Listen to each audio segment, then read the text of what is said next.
అండి, welcome to my channel. ఎట్లున్నారు? మస్తున్నారులే.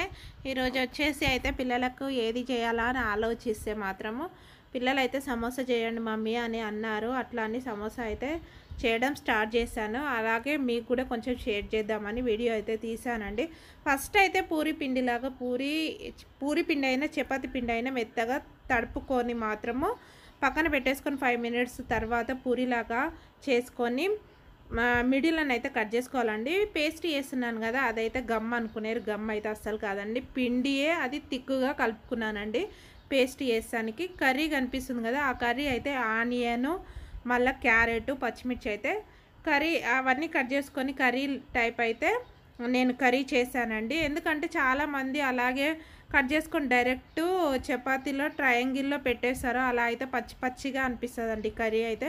మనం కొంచెం వేడి చేసుకొని నూనెలా కర్రీ లాగా చేసుకున్నామంటే ట్రయాంగిల్ షేప్లో చూపిస్తున్నాను కదా, అందులో పెట్టేసుకున్నట్టయితే కొంచెం టేస్ట్ ఉంటుంది. ఓకేనా అండి? మీరైతే కర్రీ టైప్ చేసుకొని అందులో పెట్టేసుకోండి, అట్లయితే టేస్ట్ వస్తుందండి. నేను చూపిస్తున్నాను కదా, ఎంతో ఈజీగానైతే సమోసా అయితే ఈజీగా రెడీ అయిపోతుంది. ఎంతో పెద్ద సమస్య కాదండి, బయటవి తెచ్చుకుంటూ ఉంటాము.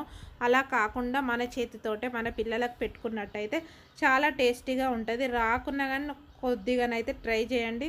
చాలా క్లియర్గా చూపిస్తున్నాను కదా, ఎంతో టేస్టీగా చాలా బాగుంటుందండి. ఆనియన్ సమోసా అయితే పిల్లలు ఎంతో ఇష్టంగా తింటారు.